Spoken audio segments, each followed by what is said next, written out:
Welcome to the Blue Mountains International Hotel Management School Leadership Speaker Series. My name is Emmanuel, and I'm a Master of International Management student in first-year studies. I'd begin by acknowledging the traditional owners of the land on which we meet today, particularly the Gadigo people of the Eora Nation, who are the traditional custodians of this place we now call Sydney. I would also like to pay my respect to the leaders past and present. Thank you, Emmanuel. My name is Juhi, and I am a final year Bachelor of Business student majoring in International Hotel and Resort Management. I would firstly like to introduce Mr. Ronald Van Weezel, the General Manager of the Hilton Sydney. After completing his studies at the Hague Hotel School in the Netherlands, Ronald commenced his hotel career with Hilton and recently celebrated 40 years with the company. His career path has spanned many countries across the globe, including Europe, UK, Scandinavia, Middle East, Southeast Asia, and Australia. Ronald's Australian Hilton postings have included Hilton Brisbane and now Hilton Sydney. He also has a strong food and beverage background and held an area role in F&B in the UK during the 1990s. In the early 2000s, he held the position of rebranding director for the Hilton Nordic region based in Finland. Management and team members are inspired by his passion and flair for design, food and beverage concepts, and building strong relationships with clients. Ronald is a consummate hotelier who genuinely understands and seeks out a communication from guests in relation to their guest experience journey. He is also highly sought after by a number of aspiring Hilton managers as a mentor, and has devoted much of his own time in imparting the many aspects of his vast experience in the hotel industry. Our interviewer today is Dr. Simon Pawson. Dr. Pawson is the Associate Dean of Hospitality at Torrens University, Australia, and also our Academic Director here at the Blue Mountains International Hotel Management School. Gentlemen, welcome. Thank you very much, and welcome again to the Blue Mountains International Hotel Management School at Torrens University, Australia. This quarterly event is where we invite a senior hotelier to come and chat to us about all things leadership. I'd also like to acknowledge our students who are joining us on YouTube from our Flinders Street campus, our Lura campus, and our Suzhou campus in China. Ronald, thank you very much for joining us today. Thanks for the invitation, Simon. I'd really want to start today's discussion by talking about your early days in hospitality. Where did your passion for the industry initially come from? I like the question with the word passion. Somewhere passion is a key word in our industry. And yes, I must have built that up already in my early years. I had the privilege to travel with my parents and stay in some nice hotels.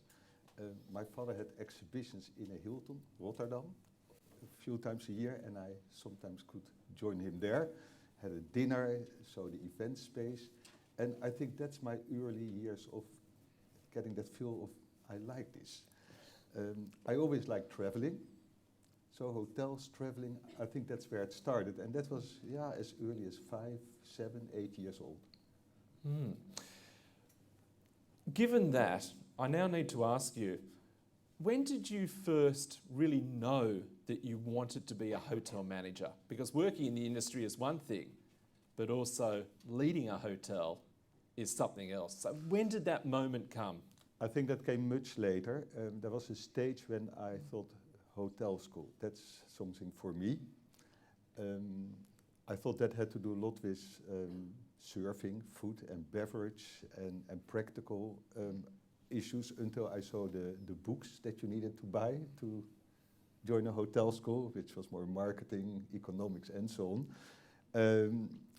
But if you really say, when did that come, I want to be that manager, hotel manager, maybe that only started the years after the hotel school. When I started to do my first job and started to focus on how is my future looking. While you were at hotel school, and I have to ask you this question, what was your favourite subject? My favorite subject, gee, that's a good question. Well, I was pretty good in French in high school, so I think French remained being one of these nice topics. I like my practical experiences, but my favorite, I think marketing. Marketing was something that I thought, wow. I hear a few students agree with you on that one. How important do you think family is towards supporting, or I should rephrase that, how important was your family towards supporting you on your journey towards a career in hotel leadership? Oh, Simon, I love that question. When I went to the hotel school, that was in Holland, kind of nice selection choice for a kid to go to a hotel school. People liked it, parents liked it, it had a kind of good feel prestige. So my parents liked it. Then during the hotel school, my parents loved it, because for parents it was also that nice education. I had a 2-year older brother who studied political science. Well, they were never connected to the University of Amsterdam where my brother studied. The hotel school had parents' days, and we had dinners organized for parents. So my parents thought the best thing happened to them. Their son did a hotel school. Then I joined Hilton, and I was in Amsterdam, and my parents could pop in for a coffee, and they also loved it. Brussels, that's close by, my first job for Hilton abroad. They came, stayed the weekend. They also loved it. So they were very supportive. Until I suddenly moved to Indonesia, then I think especially my mother started to write little notes. They look for a restaurant manager in a local restaurant. That was where maybe the distance started to play a role, and suddenly it was not so loved anymore. And actually I think that's a lesson. If you send your kids to a hotel school, if you go to a hotel school, the international life may follow. And parents don't always realize that. So the support was there in the beginning, then a little break when I was in Indonesia, and then parents start to accept it and enjoy their vacations far away.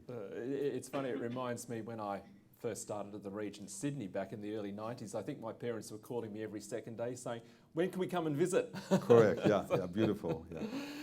Tell us about your first job. So you obviously finished hotel school, and then what came next? What was your first job? What was it like? Tell us about that. Well, I graduated hotel school, and I even graduated with distinction, to say it like that.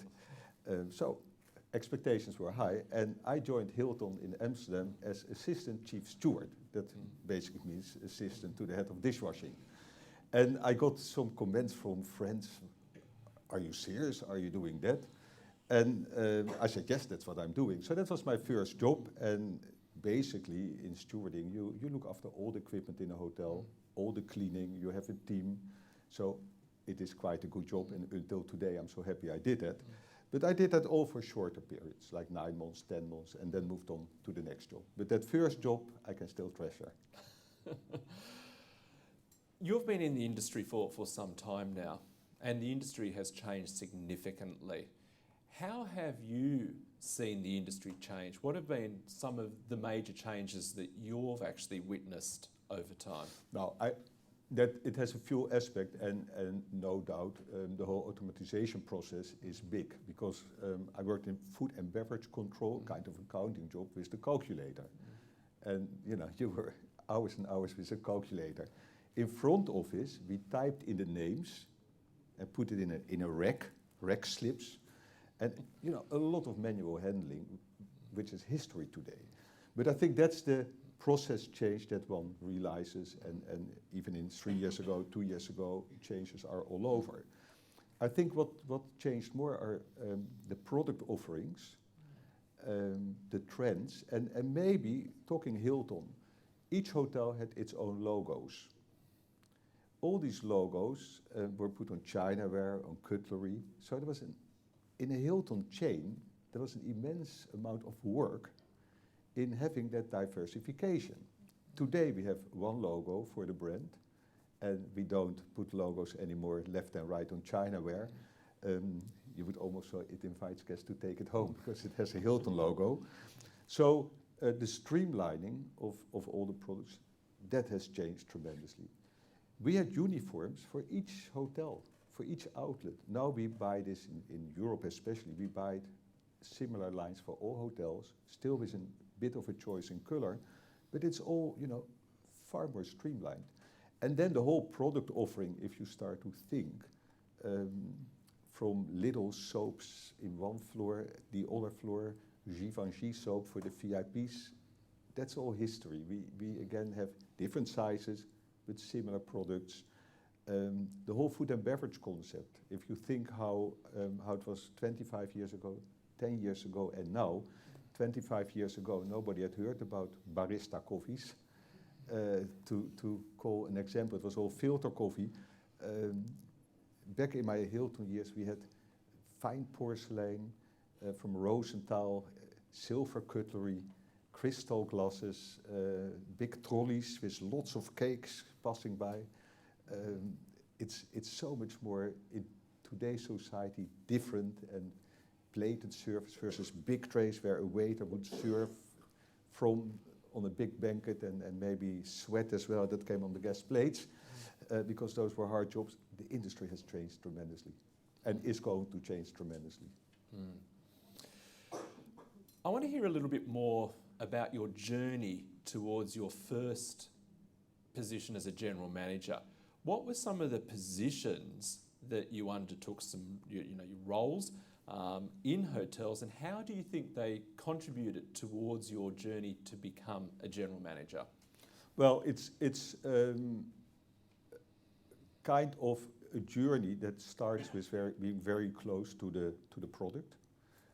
Not saying that I'm not close to the product now, but when I mentioned, for example, a job in stewarding, one learned operating equipment, inventories, managing a team. That is one part. It's in the heart of the house, as we say it. You don't see all the guests the whole day, but it's a job where you learn. And I think the key was to always do jobs that are slightly different, but is again an addition to the learning journey. So one should try to avoid jobs that are nice to do, but are not adding. So I think that is what I always try to do. So I did jobs in as I said, accounting, finance, for F&B, banqueting management. I was assistant F&B manager in a total different hotel than the jobs before. Very upscale culinary Michelin star restaurant. So that was an addition again to what I had learned. And then I moved overseas to Indonesia, and that was a different environment again, much bigger scale, great country, fantastic culture, but I learned so much. I worked hard, I gave a lot what I'd learned already, but it's give and taken. I gave a lot, but I learned a lot again. So I think that's that part of the journey that is important. And then there was a moment that I really felt, I have a passion for F&B, but it's enough. I need to learn more about rooms and marketing. So I took a job that was in Tel Aviv. I was very room-oriented, very marketing-oriented, and still involved in food and beverage. But again, I learned different aspects, and that prepared me to be general manager. But I was always very focused on don't waste time. Maybe to add, I once did a training, a kitchen training for hotel school, and it was 4 weeks. And most of the things I did in that kitchen was putting whipped cream on coffee and preparing sandwiches with cheese or a toasty. And that was about the 4 weeks. And I then learned, I said, never again. If I invest time, I want to learn. And there was not a training I undertook afterwards where I did not check, is it going to give added value? And I think that's important. So you've become a master of whipped cream. I know how to do, they call it a Wiener Melange, a Viennese coffee, that I know how to do. I'm glad you spoke about your international experience, because what I'd like to ask you is, how important for a young hotelier do you think international experience is? Yeah, it's an interesting question. I think it's multi-experience. If somebody thinks it's not for me to disrupt my life, and I like to stay in Sydney, I think there are opportunities in Sydney. If you want to grow, ideally take some jobs in different sectors and in different type of environments. If you work in a resort, in the Blue Mountains, yeah, you work in a city hotel, that's already very different. You work at an airport hotel, it's very different. So I think those who say, I like to stay in my certain environment, have a lot of opportunity to grow. The benefit of Australia is that it's very multicultural already. I worked in Germany for 10 years. In Germany, some of the hotels is very German-oriented because you need to speak German. So most of the team members are German. The opposite is here. So also from international aspect, I think you can benefit a lot in Australia. So you don't have to travel if you don't want. But if you're willing to travel, of course there's much more to learn because you live in different cities. You certainly work with mostly the nationals of a country. So you learn a whole culture. You may add a language. So it is, you widen your opportunities if you work in a resort in Fiji, in a city hotel, maybe in Melbourne, and you work in a different product environment at a golf course in Malaysia, you enrich again your career journey. So I would, and I did, recommend the last journey, but it's not a must. If you grow up in London and you work in London, there are lots of different hotels. You may also have a fantastic career. Ronald, I want to shift the conversation a little bit and talk about you as a general manager. And I think a good starting point is to talk about your first 12 months as a general manager. Was it all glitz and glamour, or was it actually all hard work? So talk us through those first 12 months in the role as a general manager. Simon, it's another great question. Of course, when you get that letter, your offer, general manager, you always sign it with your best pen. You think, this is great. And I have a pen like that. I signed my contract for Hilton Sydney with that pen. So it's nice news. In my case, it was back in Holland. So you can imagine when I had my mother on the line, I worked in Tel Aviv. I said, I'm coming to Holland. That was another, oh wow, finally. The son back in, I think after 13 years back in Holland. But it was a nice moment to sign.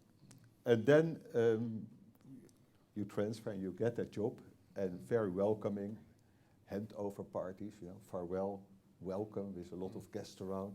That's the nice part, but then of course the work starts. I think whatever sounds good, when you take over a hotel, not always, but in general there's a reason why you came, so you may need to make some change. That's not always the case. I was, for example, the hotel as first general manager, somebody before me had made a lot of change. So for me it was a bit easier. And I had that on one other occasion as well. But still you want to give it your own identity, you have to get used to the team. So there are a number of roadblocks that you need to manage and overcome. I think one of the things that was remarkable for me is that you certainly have that feeling from, I was number 2 position before in a big hotel. Being the general manager, certainly you're the final call. You're the final responsible person. And that is something that you feel, that certainly people come to you and how to do it. And you have to be decisive and make these decisions all the time. So that was a change. Yeah, and that process of change, that was an amazing journey. But certainly the first year you're not necessarily knowing everything and doing everything right. That's also a learning curve. And it may take a bit more than 3 months. I would say after a year you start to think, I may now know it. But absolutely not after 3 months. This question, I think, is one of my favourite questions because no day is the same in hospitality. And I think that's the beauty and enjoyment of hospitality, that every day there is something different. Whereas, in other careers, other professions, it can be quite routine, not for us. You're currently the general manager of the Hilton Sydney. Tell us about a day in the life. You say every day is different, and I don't disagree, but there are also certain patterns you go for, and they are not so different. But the typical day in my life is that I get up depending on what the business demand is. So if it's very busy in the hotel, I may leave my bed an hour earlier. If it's not so busy, I may come a half hour later. Although on very quiet days, it may be good to keep the extra eye and see what happens in the hotel. So it's not always good not to be there when it's not so busy. It's good to pick out the times. I make a round, meet guests, meet team members, and get a bit of a sense how's the hotel doing. You know, Hilton Sydney is a big box. We have conferences with 800-900 people, full hotel. You know, we have close to 600 rooms. Breakfast from outside guests. So you want to have a sense check, how's the operation going, how's the quality delivery, how's the team doing. So the 10,000 steps that are now famous on the iPhone, I quickly have 5,000 done by the time it's 9 o'clock.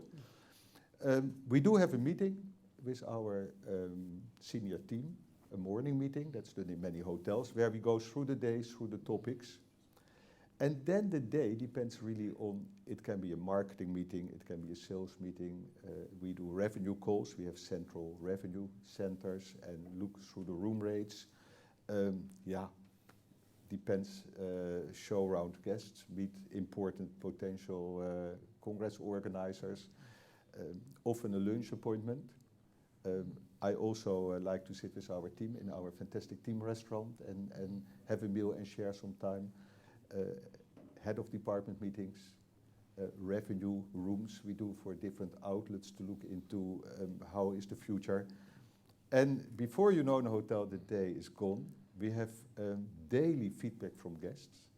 They need to reply to. I have very good support from PA, front office manager, operations manager to look into all the details and write back. I don't do that, but my PA is doing it. But it's that whole process to look into the quality, the satisfaction of our guest. Meeting guests is important. I will not go home without having met a few guests per day. I always want to be sure I did that. And then again, you make a round later on in the day. There are often evening events to attend, industry events or entertaining again customers. We now have started rooms renovation. Of course, you need to stay, building meetings, construction meetings, seeing how it progresses, checking the rooms before they come back in the inventory. So a day is quickly gone. What's a typical day?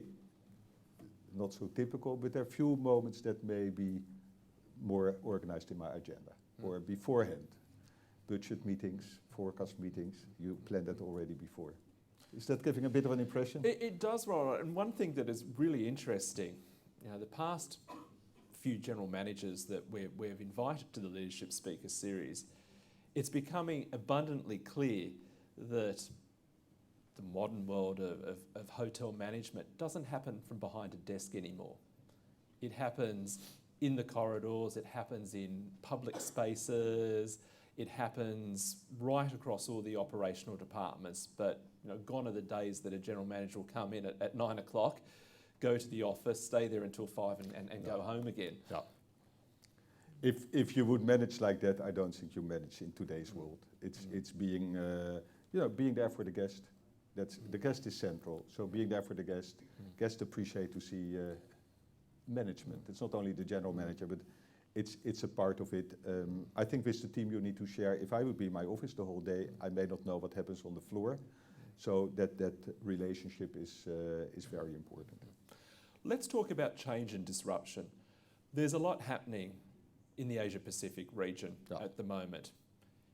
How do you see hotel brands and guest preferences are changing in our region? Well, it's of course you first look, I said, talk to the guest, look first to the guest point of view, and the guest needs are changing. I would think guests are, in today's world, more savvy. Guests travel much more. If it was once a big story, if a cousin went to Hong Kong or to Japan, today, I mean, everybody's traveling. We live here in a country where everybody talks about travel all the time. So traveling is almost a commodity. And the more you travel, the more you would get used to it. And especially in our type of hotels, expectations start to rise. You know, the typical, when you first stay in a Hilton, you think, fantastic, or wow. The second time you may still think that, and the 50th time hopefully you still think that, but expectations start to rise. So I think we have to do with that, rising expectations from a lot of people in this part of the world. We have a lot of people who didn't travel 40 years ago, 30 years ago, but who are now traveling a lot. So in our industry, we have to realize that these rising expectations need to be exceeded. And that's a challenge on its own. So I think that's a change. What's also changed is that the type of hotels that we have been operating in the past do not meet all these demands anymore. So you see a lot of diversification in our chains. It's not only Hilton, but you see it with many chains, where we give multi-choice products. And you know, when we started with one brand, 14 now, and before we know we may have 18, we grow in these different offerings for these different markets, for these niche markets, and they're very diverse. The typical Hilton guest is still there, but may not choose Hilton for all the purposes of traveling. The typical Hilton guest may have kids who again like Hilton, but when they travel without their parents, they may have another choice. So that's the other part, that we have to meet to all these demands within a growing market. And that's an amazing journey where, you know, if you're now heading a region in Hilton, you may certainly manage 10 different brands versus before one Hilton. So that's a big change. I think something else that's changed also is competition. If we look back over the last 20 years, competition, not only in Australia, but right across our region, has substantially grown. No longer can hotels compete on having the most comfortable bed or a unique tea bag in the room or nice sheets or the location itself. We have to find, or hoteliers have to find, new ways to give themselves a competitive advantage. What are your views on what hoteliers, and maybe what even Hilton does, in order to create a competitive advantage? Well, you certainly don't want to be a typical commodity hotel, the same as the neighbor. So you need to have your own identity and your own story. Now, if you pose that question, you quickly think hardware, because you know the bed needs to be different. And yes, we do have stories about the beds and the coffee makers and the technical facets of a room. And we work on that. We work on the digital key. From your iPhone, you can log in. Before arriving, you can reserve your room. So we work a lot on these aspects. We work a lot on modernizing hotel rooms. You know, from very business-focused rooms now to more residential feeling. So we do a lot on the aspects of designs. A big part is the whole approach from the team members. And in that sense, whatever we do on hardware, on differentiation, how are the team members delivering a service? And what vehicles do we give to the team members to deliver these exceptional experiences? So to do that, indeed, we have again global programs that make adaptations. And as an example, if you're Hilton on our Gold member or Diamond member, those are the frequent travelers. There are certain benefits, and these benefits keep changing, so surprising the guests.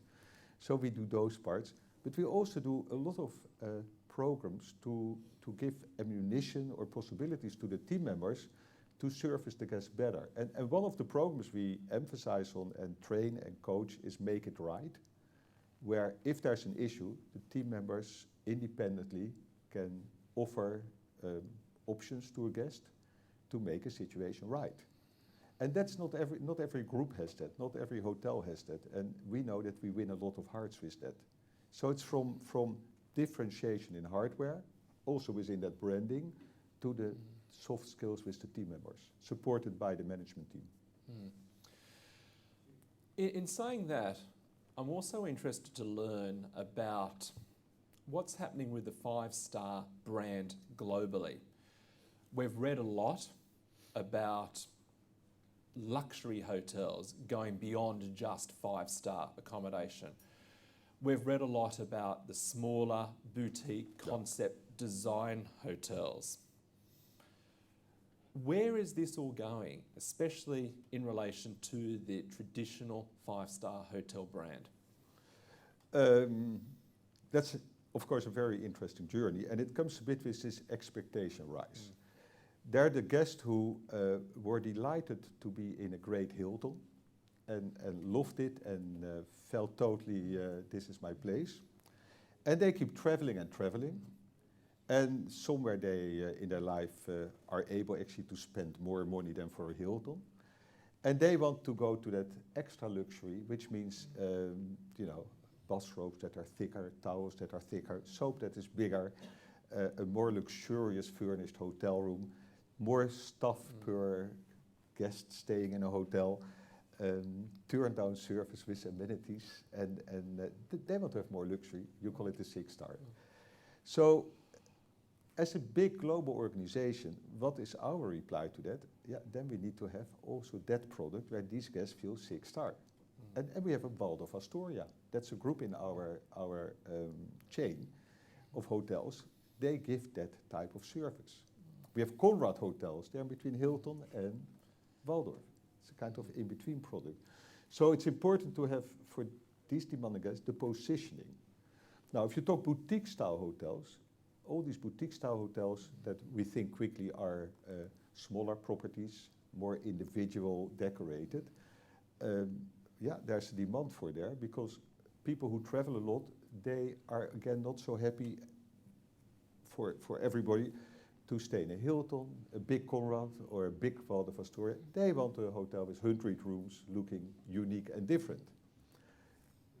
There's a big development on those hotels. Read Paris, London, their cities. I worked in Tel Aviv. It wasn't then there. Now there are lots of these boutique hotels. So that's growing. So in Hilton also we say we need to keep that market. So we also have new brands that are far more boutique feel. And actually we opened in Sydney, in Sussex Street, a hotel, Curio, the West Hotel, Curio Collection by Hilton. That's a very different feel hotel. When you come in, it's beautiful, welcoming. It's not the grand lobby of the Hilton, no, but it's a beautiful feel. So there's that market that want to stay there. It's more unique, it's more boutique. So we do this, and we do this with success. If we create these products, because the demands are there from the different markets, and that's growing and growing. That takes me on to another very valid point that I want to ask you, and that's in relation to guest experience.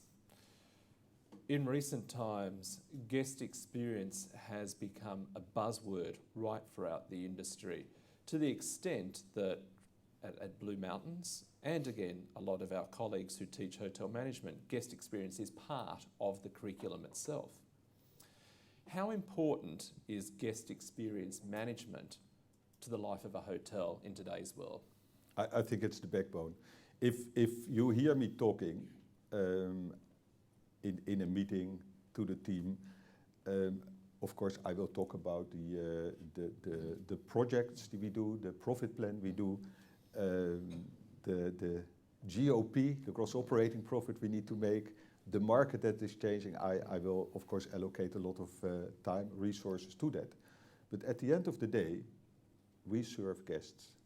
That's why we're here. That's why we choose our profession. And behind me, one word that comes in all the stories of the 3 global candidates, I see from India, Indonesia, and South Korea, in every text that you see here about why this profession, why this study, is the word passion. And that's it. We need to be passionate every single day about what we do for the guests. And anything that comes on our journey that is not in line with the right level of hospitality, we are not doing it right. So the guest experience from arriving to the hotel to check out needs to be smooth, faultless, and yeah, actually full of these moments of surprise and exceeding expectations. Then we do it right. So it's in the heart of the business. You're exactly right, Ronald, and we spoke earlier on. There has been a lot of change in our industry. You and I have been in the industry for some time now. There's one thing that hasn't changed, and that is that hospitality comes from the heart. That's true, very true. And that I don't think will ever change. Yeah. I want to talk a little bit about leadership now. When you recruit a department head or an assistant general manager or a director of rooms or a similar position, what sort of qualities do you look for in that candidate? Now it's a bit linked to what we discussed so far. Of course, I look to, I go on the CV, what has the person done? I look to the technical skills, and yeah, that's a base for if you hire a specialist in the field. You need to know that if you hire a front office manager in a big hotel, you want somebody who has had at least exposure in a number of hotels, and possibly for a big hotel has been front office manager for a while in a either comparable size, but at least a smaller hotel with half of the rooms of the new hotel. So it's the technical skills where you look. But then of course you dig into the people skills. How is that person as a leader? And that's what you try to test out. And back to quality. And back to the word that we discussed, does this person have passion for the industry? And you are sometimes in interviews with very experienced technical persons, but possibly sit in an interview with you, with us, because they did not have enough passion in a previous role and started to now explore new opportunities. So I look very much to how enthusiastic is this person for the role, and also how does this person then fit in with all the other passionate people. Because if we would get in a senior person, a department head, who doesn't share that same feel of hospitality, yeah, more often these people leave again after almost probation period, because they're not accepted by the environment, who are all working day and night hard for the job. So back to these keywords, we also look into that, and that's often the driving factor, because some technical skills we can all learn. That's a part of a course or two, a cross exposure, and we know. But it's that part of, again, that human part, understanding what our guests' needs are and fulfilling that. I want to ask you about internal culture, so staff culture. And of course, culture is such an important element of an effective hotel. Without a positive, vibrant staff culture within the hotel, the ability to be able to deliver effective guest services is somewhat hindered. As a general manager, what is your role towards influencing, or I should say really developing, a positive culture within your property? Yeah. I would also, in the words of being a general manager, I would now say being a Hilton general manager, because I bring in Hilton there. Hilton globally has a very clear focus towards that. The well-being of the team, the motivational level. So we do have really global programs, and it comes from our CEO and president, Chris Nassetta, very clear on what's the vision, what's the mission, what are the values, and when he came on board, and I think that's now like 10 years ago, that was clearly said. Over the years they have been adapted and modernized, but we talk still about the big, same, rocks. That's something that comes already from the company. Now, as a general manager, it's things to embrace, and I don't say it I believe in it, I can associate with, but it's something to take fully on board, because a lot of the materials, supportive materials are there. So together with the individual GM and setting your own vision, mission, your own strategy, that needs to be linked into the corporate strategy, but in my own vision and also linked to the local needs. It is living that and managing according to that in anything that is being done in the hotel.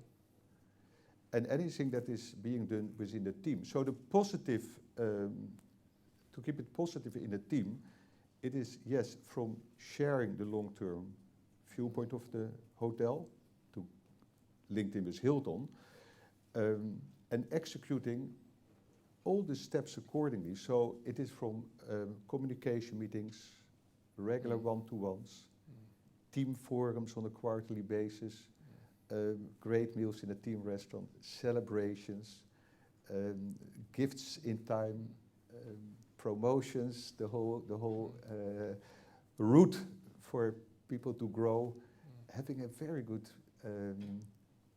people management, very focused, that's an important journey. If there would be a general manager not knowing what's the vision and the mission and the long-term view, how would the team know it? So to live that journey is key. I also want to ask you about corporate social responsibility and sustainability. Here at Laureate University's International, corporate social responsibility for our Here for Good program is something that we live and breathe daily. At the Blue Mountains International Hotel Management School for the last 15 years, we have supported a hotel school in Cambodia called Salabai. It's something that we're very passionate about, and we also believe that when all of our students graduate, they graduate with the ability to make a positive difference to the lives of others. For hoteliers, how important is corporate social responsibility and sustainability to, again, the effectiveness of your hotel? Well, I can almost shake hands. You say it's important for you, it's important for Hilton, for our hotel, and I know that other hotel chains also fully embrace it. If you talk about sustainability, we are in a business where if you just think about the meals that are being served, the plastic that potentially hangs around the hotel, there are so many steps historically that we did. You know, a glass in a bathroom had a plastic cover. Laundry bags, the plastic straws, we all heard about the amount of plastic straws that we used in the hotels. Slippers in plastic bags, shirts coming back from the laundry in plastic. I mean, practices in our hotels have been what you call not always sustainable. So in the world where we can read in the newspaper every day, if we don't do anything, where we may end up in a generation or two, it's at the forefront of what we do. So from small steps to what I just described, that we say no plastic bottles anymore in banqueting, where we had thousands per day. There's so many small practices that we have changed, but we also look in how we do air conditioning, heating. You know, the bigger steps for a whole building every single day. We look in all aspects, the garbage handling, and here in Hilton Sydney we're very active in it. It's something, again, very company focused, but locally we fully jump on the bandwagon and are reaching already a lot. We measure it, we communicate it, and sustainability is on the forefront. I mean, I will not take these carton cups anymore. I got my own plastic cup to refill his coffee. I have no plastic bottles on my desk anymore. I have the metal bottle for water. It's integrated in what we do. On the community, I think also as Hilton, as a player, we are in many countries, we are in remote areas at times. We are not only in the capital heart of the city anymore. We are many spots, and we work a lot with local communities and to make life better. As a hotelier, I would say we are privileged, and people working in a hotel, to have a job in a great environment, in beauty, and one needs to realize that that's not for everybody. So we spend a lot of time with others in society, and as an example here we work with St. Vincent de Paul, Vinnies. We did in June the CEO sleep out. I did it with 5 other of our team. We raised a lot of money. We raised almost $30,000 just with the Hilton team, and we do much more. And we have many more organizations we work with. Food that is left over goes to Oz Harvest.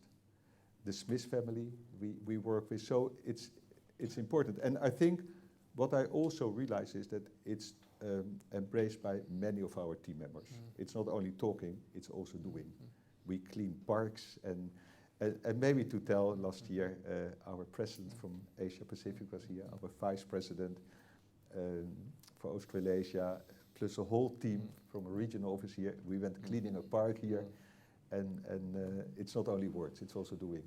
It also seems that more and more guests or potential guests are making their selection based on what we are doing and our contribution to that particular agenda. Absolutely. And when we have big congresses, we put this on our offer letters, and you're totally right. We have guests who ask us, what are you doing? And they may make their choice.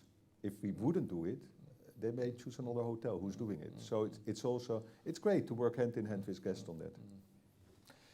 In front of you, you have our future leaders of our industry, and Very good. also many more watching us live on YouTube.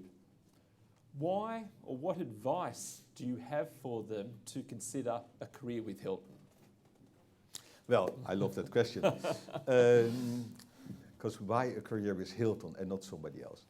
I often talk to our team members who work with other companies. And some worked, had great experiences, but some didn't. And I think in Hilton, we try to, and I shared it already a bit, we try to have programs for team members that go really from joining, great welcome days, introduction programs. It's a bit almost policy-minded. You need to tick the boxes, be sure that everything is being done. But you know, it's making somebody feeling at home, understanding the tasks, and there's a lot of coaching. I mentioned one-to-ones. There's this constant program about one-to-ones. If something is not understood, that there's again an explanation. And there's a good guidance process. And I use the word, is it a bit police-minded? Yeah, a little bit. We want to be sure that everybody gets their share. The other part is still some organizations can be a bit hierarchical. You cannot talk to the boss. There's no time for it. That is, in our company, doesn't exist. Time needs to be given. The Mr. and Mrs. era is over. It's Ronald or Bob or John. And believe it, sometimes people pop into my office who have something to discuss. Very important. So we are also seen as an open organization. And yeah, we also are an organization with its social aspects, fun. We celebrate quickly. Sometimes there is the little thank you card before you expected it. And it goes on through all levels from everybody. I mean, there's sometimes surprises that there was an occasion, I get a little SMS from the president to congratulate me. I said, I hadn't expected that. You heard I worked 40 years for Hilton. That was celebrated, so, you know, but that's for everyone, for everybody. So it's an organization that the team members are in the center. The guest is in the center, but so are all the team members. And then, of course, the opportunities. We are growing and growing. Also in Southeast Asia, you know, it's not in small numbers anymore. In China, we are growing. We are opening a hotel before you know the next day is there. Mm-hmm. So there's an enormous growth, and that creates all these opportunities. Now, the journey to grow used to be step by step by step, because we didn't have too many hotels. That's all history. Now we are opening before you know. So also the journey to grow is pretty quick. And saying I want to be GM in 10 years after you graduate is not a dream anymore. It may have been 20 years, but now 10 years may not even be realistic anymore. Maybe we have to go to quicker. So the opportunities are there all over. It's a solid company, and the growth is exciting. I'm glad you mentioned the growth in Southeast Asia, because you're right, Ronald. It's truly staggering what is happening across that particular region. To the extent we've become well aware of that growth and also the opportunities that exist right across all levels, but especially at mid-management level. We've recently developed a Masters of Business Administration in International Hotel Leadership that is specifically aimed at helping mid-managers acquire the skills to move to the next level, to move to executive management, because of the demand and because of the growth that's happening across the region. So it's certainly exciting times for what is actually happening in our part of the world. Absolutely. And certainly for our students who are about to graduate, plenty of opportunities for them. Absolutely.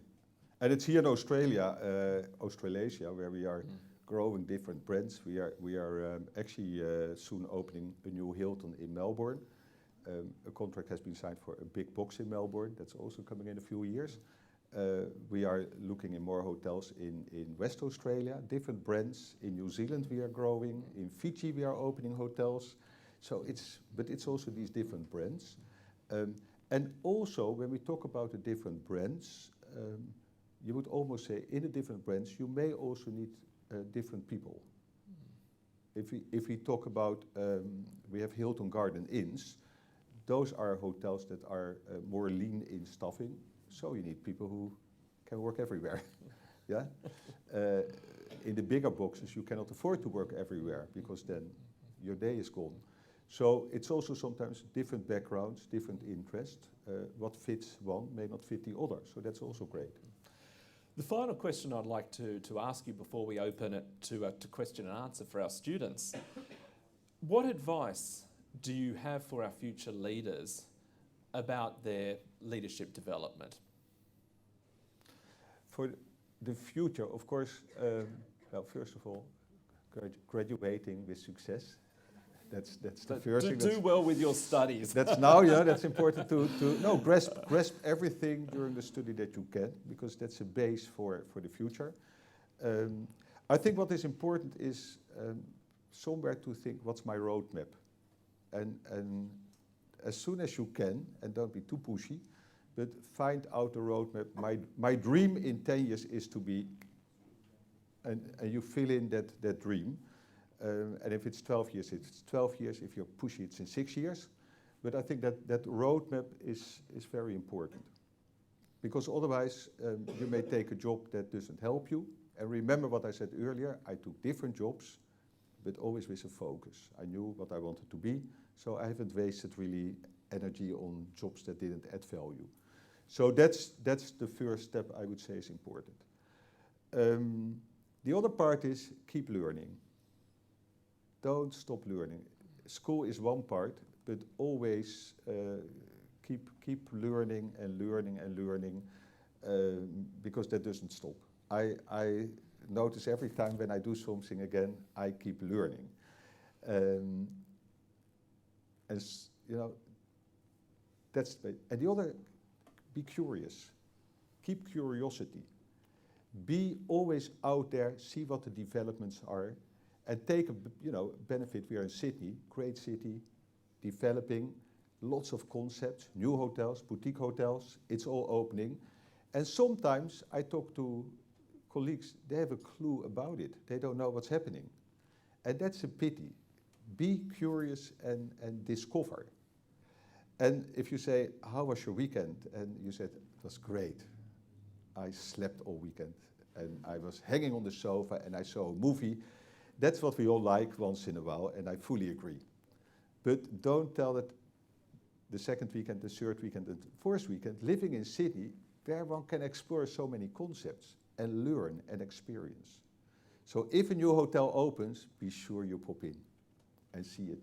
If there's this new trendy pub in Crown Street, you may allocate some time on there. So I think curiosity is also key. Yeah, and then back to test yourself if you enter it. It's actually number 4. You asked me for 3 points, but I still add it. Test yourself when you do these things. Do I like it? Do I do with passion? Or don't I have that passion? Do I miss out that passion? Yeah, at that moment you may be honest to yourself and say, then I switch departments, because I want to be sure that, when I get up in the morning, I smile and I'm happy to go and do that.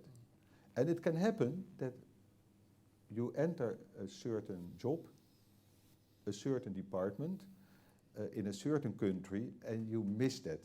Then work on it and adapt, because you want to be that hotelier being passionate. Mm. So I think, Ronald, that is absolutely brilliant advice. And to summarise, it's really about having a roadmap.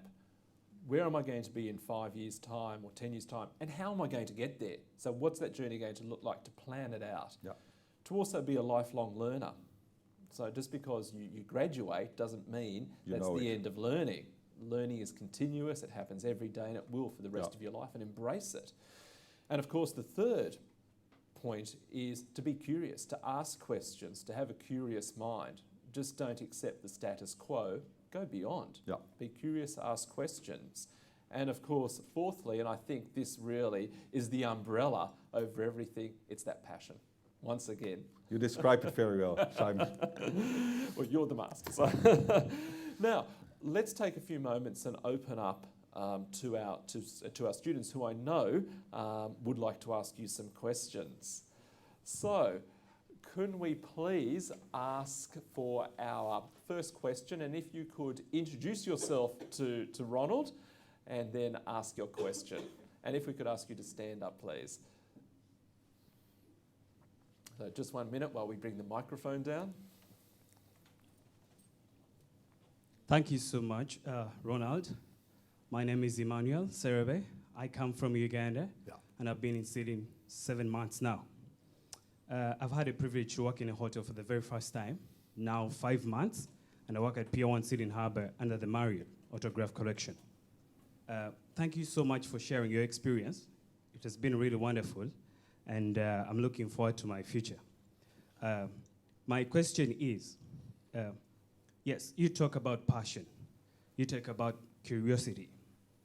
That might have worked for you then, but now we have a world of millennials, and I was waiting for you, Dr. Paulson and Ronald, to talk about millennials. You know, it's also a trend that want it quick and easy. Not only the employees, but also the guests. And what is that something that can keep you going in this hard industry? I call it hard because, as everybody will say, nothing is easy. You keep on going. If it's Bolton who will tell you, hey, as I'm about to cross the line, I feel all the muscle is aching. So what is that something beyond passion? Because as human being, passion can fade away. You know, you work on holidays. Some of your guys are at the beach and you're working on a Sunday, you know. And in this millennial setting, I would call it a setting, the generation that want it quick and easy. Not only the employees, but the guests. What is that something? My other question, the last question is, yes, we talk about sustainability. And I would quote what you said, if we don't do it now, or if we don't do anything. We've had leaders, world leaders, talking about if we don't do anything. Well, when are we going to do something? That is the question. Two very good questions. When are we going to do something? Okay. Thank you so much. Emmanuel, if you allow me to summarise your questions, because they're both very good questions, but to summarise them, millennials, and that's probably something we didn't talk about over the last 45 minutes. Millennials are very different to Gen Xers and, of course, baby boomers, especially in relation to their engagement toward the workplace, be it a hotel or somewhere else. And so, therefore, how do you see hotels have changed, or more so, what are hotels doing to actually engage millennials? Let's tackle that question first, then we'll go to Emmanuel's second question. Emmanuel, I would fully agree we should have brought this up during the forum, because this is life-changing. But it's a very timely question. And what do you do as organization? We had a lot of team members, like myself, who did stay many years with Hilton and were also patient to become assistant food and beverage manager in a smaller Hilton, then assistant F&B manager in a bigger hotel, then being promoted to a senior assistant F&B manager, before becoming F&B manager in a not so big hotel, before being promoted to an F&B manager in a bigger hotel. And before you knew, that was a 10-year journey on its own. And we had a lot of people who were very proud and patient about it. Now, today, now we come to the millennials, I mean, everybody will be gone already. And we don't want to have too much turnover. So how do we react on team members who are looking for more speed, quicker? Well, I would say lucky us that happens, because, as I said earlier, our company is growing much faster. So we need lots of millennials who are a bit impatient, who want things quick, who after half a year come to my office and what's next? Actually, we love it. So also in our mindset, we have changed. And we're not anymore like if somebody came 15 years ago to my office after 1.5 years in a job. Can we talk about my next job? I said, get out, in half a year you can come back. Because we had this rule, first 2 years, do the job. And now, of course, please sit down and let's explore that journey together. So our reaction is in one-to-ones, listening, open. How can we together sail into the future? And we need you. If the person is so eager and ready and develops and is curious and does courses, we can go very quick. And we have examples of big success. So yes, our mindset has changed, our flexibility has changed, and we welcome millennials. And I think I'm a kind of baby boomer. I am. So already that means that as a baby boomer, you know, the word curious, I'm very curious about the thinking process of the millennials. And in the organization we are. And we try to meet that. We expect a lot from the millennials who want to move in training, exposures, come in on a Sunday, do it in your own time once, but it works. So we react on that and we realize that. It's a whole new journey. We'll move on to Emmanuel's second question, which is probably a little bit more challenging. And Emmanuel, I don't think we'll probably be able to answer that this afternoon, but we might be able to give some context around it. And certainly if we think about the climate change debate and all the elements that are associated with climate change, science is progressing rapidly in this area, and we're learning more and more about the impacts of climate change and the sustainability agenda. So I think Emmanuel is asking, are we moving too slow? Do we need to do more? You know, if it's a bit of, it starts to almost be in the political global field, because you have these big discussions in different countries. I'm a Dutch national, and the Netherlands is very climate change minded, and a law was already kind of in the making. And suddenly another party starts to raise, well, there are only 17 million Dutch people. Does it really impact the world if we change? Change should be done throughout the world. So that's why I say it's almost a political discussion. However, as individuals, as individual organizations, if we all take it 100% serious and make a commitment and a pledge and say, that's the target we work on, how are we going to achieve it? And we take the following steps, and I say now as an organization, then I think you really say the word now. What do we do now about it? And I think that's at least what we can do. If we say, now we do the following, that helps for the future. That's where you start. I flew over the last year with a number of airlines to Europe, and I cannot fully judge, but I flew with one airline where there was a lot of paper and plastic, and a lot of, all the time there was garbage, and I don't actually know if it was all plastic, like plastic, not biodegradable and so on. However, I also flew with an airline with hard plastic, all recycled. And I thought they must be further in that journey, in the plane, in that journey, than the other airline. And that's the word now. What do we do about it now? Because we know if we don't do anything, we have a problem.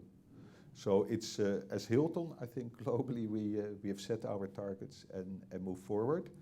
And now I won't say on a daily basis, but on a weekly basis, the mails come in my box.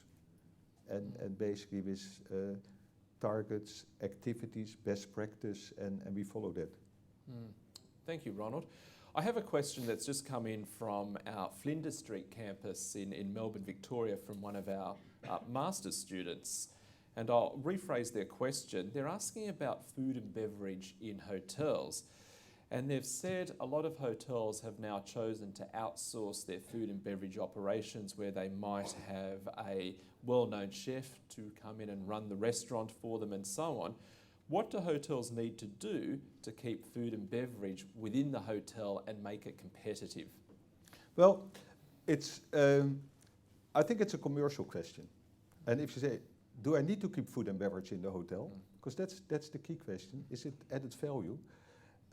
Is it added value for the hotel to do it? I think that's where one starts.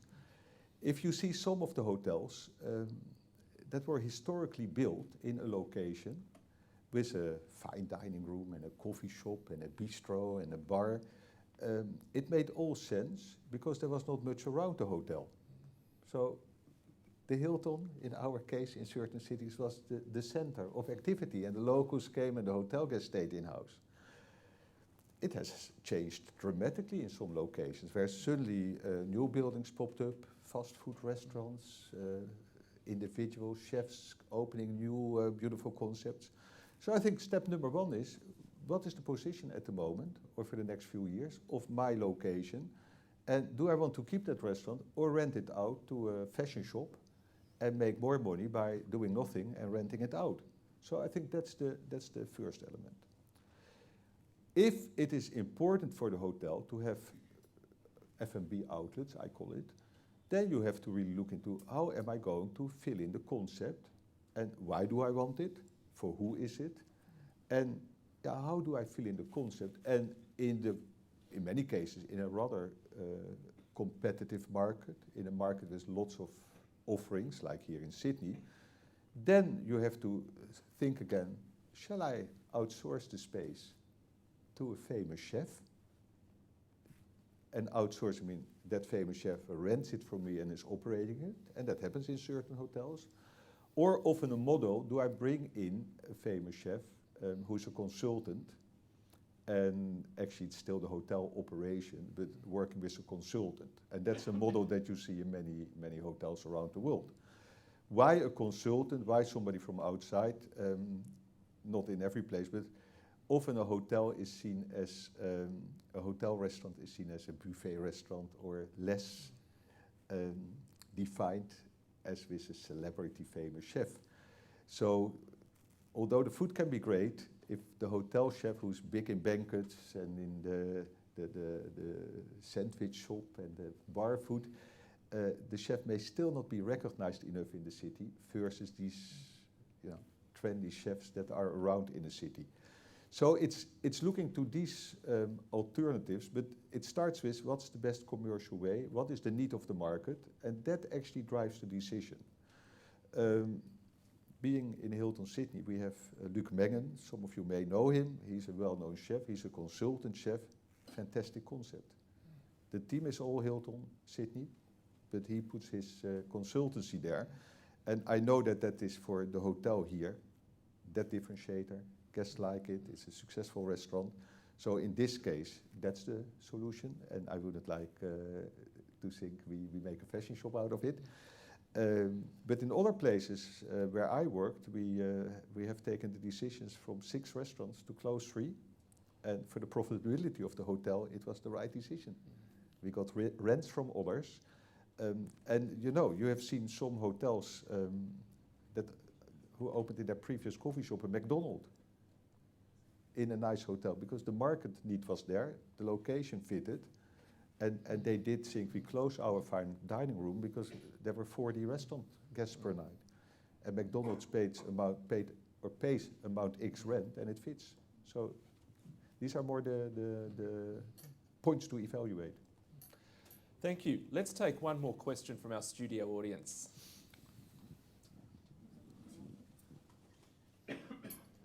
Thank you for coming. My name is Patricia, I'm from Brazil. Mr. Simon asked you about how you select a leader, but I would like to know, to ask you, how do you define yourself as a leader? What kind of a leader are you? And how do you inspire your team to work to the same goal, to achieve the same goal? Yeah, no, if that's the last question, that's of course a very nice question. Because we talk about hotels and quality and passion and leadership, and having been in positions where I wasn't the final leader, leadership is key, and success depends so much on leadership. And that's for all of you. If you start your journey, start to manage departments, one day maybe on my chair or walking in my shoes, being a general manager. it's very important to have a clear leadership. And maybe I start with, when taking over a hotel, people, the press in certain cities, they say, what are you going to do? Now, suppose you say, oh, I'm going to maintain the status quo. That's not the best answer. People expect a leader has some impact, a leader has a vision, a leader will make change. So as a leader, it is very important to have your own individual vision. What's that big picture? Where do you want to bring that product you're managing? And being realistic, don't say, I'm going to rebuild this hotel on the moon, because you know you will never do that. But have a vision that is realistic, but a bit, maybe a little dream. It may be aspirational. So that's important. Then have mission around it. What are the steps we are going to take around it? Break it down in clear steps for the team. And it may be 4 or 5 items. Don't make it too complicated. Again, being realistic, fitting the organization, and sharing that with the top leadership, with the head of departments, and buying an agreement. Share that. So also the head of departments know my leader stands for the following. And that's the journey we're going to do. And a 5-year plan is at least making sense, because if you take a leadership of a hotel, if things go well, you're not out in 2 years. You may be out in a year when things don't go well, but if things go well, you may be there for 5 years. And if it's 4 years, it's 4 years, but at least have your vision. But where are we going with this product in the next 5 years? And then indeed work towards that. And repeat and repeat. There's nothing wrong in repeating that vision. Because interesting enough, if I will tell you now my vision, we walk out of the room and I'm going to ask all of you what's my vision, a number of you forgot already. That's human nature. So there's nothing wrong in repeating. Maybe I won't do it every morning, but you know, on every opportunity that is suitable, repeat that vision. That's what we are driving to. That's what our hotel is going to be. So then you go very operational and make that plan, execute it, and share that with each and every team member of the workplace. So basically, in every department, the waiter, the waitress, the housekeeping, people know we stand for the following. That's what we are working on. And, you know, managing by example, live it. If, as a leader, you're not living the example and you do things that are not aligned with what you're preaching, you have to, you know, set the example and live it. And that's every single day. If I like quality, I'm very quality focused. I hate to see things that don't fit the needs of the customer. That means if I see a little piece of paper on the floor, I better pick it up. If I walk over it and somebody sees me walking over it, may think, Ronald is not that quality man, he didn't see it. So also focus on small details without being too nitty-gritty, without losing empowerment. That's not, you know, you need to empower, have trust, delegate, but set examples, live by what you preach. I think that's also very important as a leader. And interesting enough, and that's from back to school teachers in high school, if you think back, those who did a job or have been doing a job or doing a job now, just think about best practices, and you yourself may say, that teacher or that person I worked for, I really respect it, and often you come back to because I know or I knew what that organization did stand for, or what that teacher was preaching that could bring me to the following. You knew that journey, that roadmap. So that's for me very important. And having had great mentors in Hilton, I worked with some and I'm working with some fantastic leaders where, I mean, they need to talk for half an hour about what they think the organization should be in 10 years. And you walk out of the room thinking like, wow, that's the company I work for, and that's inspiring. That's what you need. And I'm blessed again today in our region to work with some of these leaders where you think, this is great. I know where we go to. Ronald, what perfect inspirational words to end on today. We'd like to sincerely thank you for giving up your time and coming to talk to our future leaders about all things hotel leadership. Thank you so much. Simon, thank you, and I hope it is some added value to all of you.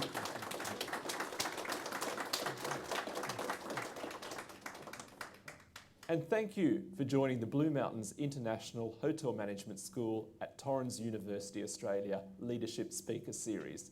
We'll look forward to seeing you next time. Thanks, Ronald. Okay.